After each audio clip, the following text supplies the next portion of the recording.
안녕하세요. 평택잡이 연배락 대신 도영합니다. 반갑습니다. 선생님, 네. 제가요, 네. 제일 해보고 싶은 굿이 있어요. 무슨 굿인데요? 정말 너무너무 하고 싶은데, 네. 재수굿이라고 네. 1억 벌게 해줄 것을 몇 억 더 벌게 해주는 뭐 그런 굿이 있대요. 있죠. 그게 뭐예요? 그게 이제 운맞이라 그러는 건데요. 이게 재수굿이라는 게 있어요. 주로 보면은 정월달에 초에 하기도 하고 10월 상달에 이제 해곡식 났을 때 하는데 하고 있거든요. 있는데 이게 운맞이 굿이라 그래요. 그리고 또 성주에 대한 굿도 될 수도 있고요. 여러 가지가 있는데 사는 그 가정에 거기에 따라서 조금씩 달라질 수도 있는데 우리가 운이 들어왔다고 해서 다 죄다 받아지는 건 아니거든요. 나는 이런 굿은 운이 들어왔을 때 하라고 권하고 싶어요. 왜? 안 좋았을 때는 안 좋은 거 몇 군이라고 바쁘잖아요. 그죠? 운 받아들이기가 쉽지가 않거든요. 근데 운이 들어왔을 때 이 운을 받아버리면은 같이 동시에 받아버리면은 진짜 대운이 될 수가 있는 거죠. 그러면 내가 하는 일마다 잘 될 수 있다는 거죠. 네.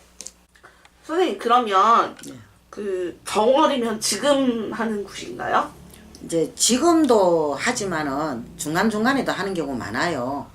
새끼 말하면 운이 들어온 건 알겠는데 운이 쓱쓱 안 들어오니까 운을 좀 받게 해달라고 할 때는 어느 달이든 상관이 없거든요. 상관이 없는데 이제 제가 주로 이야기한 거는 정월달에 하고 10월달은 정기적으로 하는 사람들이 있어요.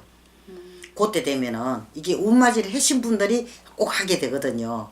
운을 맞아 쉽게 말하면 올해 내가 뭐 1,000만 원을 들여서 굿을 했다 그러면은 그 해는 자기가 아무리 못 벌어도 몇 억은 버니까 그것을 아니까는 그 운맞이 굿을 다시 하게 되는 거거든요.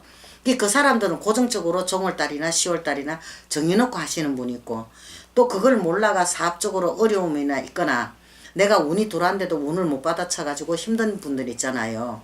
그는 그 사람들은 그 사람의 그 상황에 따라서 어느 달이든 상관없이 운맞이를 할 수 있다는 거죠. 선생님, 그러면 운이 들어온 사람이 해야 되는 굿이라고 하셨잖아요. 예. 매년 정기적으로 하시는 분들은 운이 계속 들어오신 거예요? 아니요, 안 좋은 운도 있죠. 안 좋을 때도 있죠. 그러니까 늘 하던 분들은 우리가 이게 사주를 보면은요, 1에서 10까지 갖고 이게 돌아요. 이게 돌거든요. 그러면 그것이 그래프로 짜면 올라갔다 내려갔다 이렇게 있어요.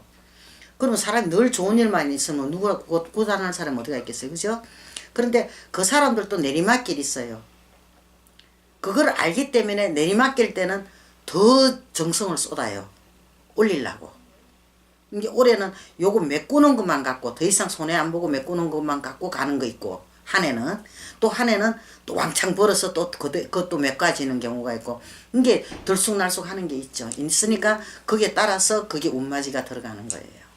그러면 그 재수굿이라는 걸 하면 가만히 있어도 돈이 저절로 벌어지나요? 그런 게 어디가 있어요. 본인이 노력에 따라서죠. 내가 얼마만큼 노력을 하느냐에 따라 다르거든요. 뭐든지 그렇잖아요. 기초공사가 잘 되면은 무엇을 올려도 지붕을 올려도 무너지지는 않을 거 아닙니까? 그죠? 근데 기초공사도 안 돼가 있는데 지붕을 올리려고 하면 그게 올리집니까? 금방 망해지지. 안 되는 거거든요. 그러니까 제일 가장 중요한 게 나는 기초공사라고 생각해요. 이게 기초공사가 무엇이냐? 그 기초공사를 하려고 하다 보니까 운맞이를 하게 되는 거예요. 제가 어디서 듣기로는 올해 성준이 들었으니 운문을 받아라 라는 얘기를 들었어요. 예, 그럴 수도 있죠. 그것도 재수굿인 거예요? 비슷해요. 룰은. 성주를 받쳐주고 올려주는 만큼 내가 또 들어오는 게 있으니까 재수굿이라 운맞이굿이라도 할 수 있어요. 쉽게 말하면 성주님한테 올해 나 부자 되게 해주세요, 잘 되게 해주세요 비는 거거든요. 이게 그거랑 뭐 결론은 같다는 거죠. 좋은 일이 있을 거니까. 처음에 시작은 어떤 목을 지었느냐가 틀리겠지만은 끝에 가서는 집안에 다 뭐 잘 건강하고 잘 살게 해달라는 거잖아요. 그죠? 이게 결론은 같다는 거죠. 그러면 이게 또 성주가 만약에 뜨면 무슨 안 좋은 일이 벌어진다던데 그건 무슨 말이에요? 이제 우리가 연불책에도 나오죠. 성주가 산란하면은 집안이 뒤집어지죠. 그게 쉽게 말하면 성주가 산란하면 부부 간에도 불합이 생기고 자손 간에도 문제가 생기고 집안에 전부 다 이제 엉망진창으로 뒤집어지는 형국이 나요. 그러면 뭐 늘 평상시 하던 일이 저절로 안 되는 경우가 자꾸 생기고 성격들이 자꾸 변화하잖아요. 그죠? 그 극도로 예민해지다 보니까는 가족 간에도 이게 침묵이 안 되는 거죠. 운을 받아야 되는데 안 받아서 그런 일이 생기는 건가요? 이게 꼭 그런 거는 아니에요. 그때의 운에 따라서 내가 어떤 행동을 했느냐에 따라서 본인이 어떤 처세를 했느냐에 따라서도 많이 바뀌는 수도 있어요. 선생님, 제 숙구 사례 한번 말씀해 주실 수 있으세요? 탈요? 사례요. 사례요. 사례라고 하면은 이제 이런 일이 있었어요.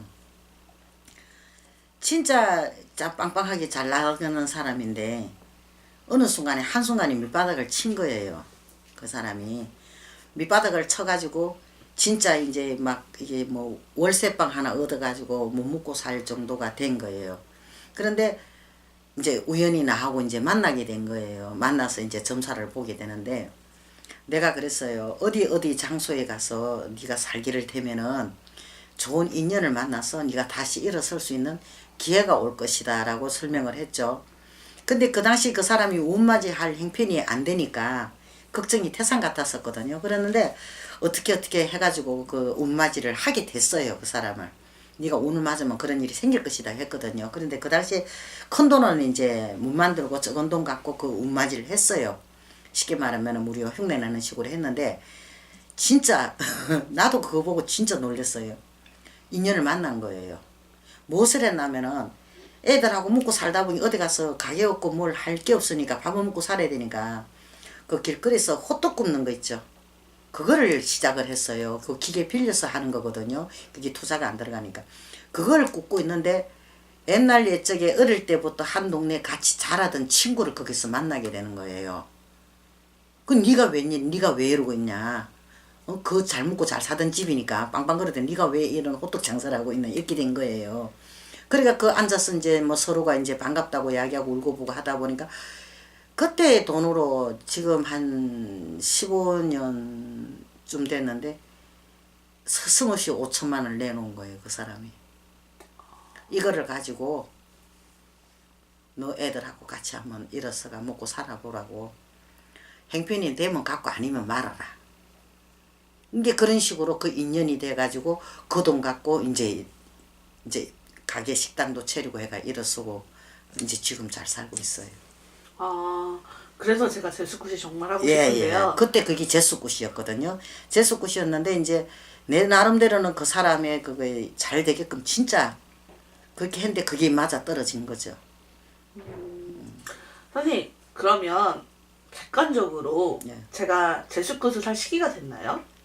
해야 되죠, 본인은. 아, 진짜요? 예. 본인은 해야 이게 좋은 인연도 만날 것이고 앞으로 할 수 있는 일이 많이 번창이 될 거예요. 근데 이걸 꼭 해야 될 사람은 해야 돼요. 해야만이 거기에 대한 다른 성불이 오는 것이지 꼭 해야 될 사람이 안 하면은 아무리 좋은 운이더라도 그 운을 못 받아들여요. 다. 운이라는 거는 아주 예민하거든요. 어느 순간에 싹 비켜가요.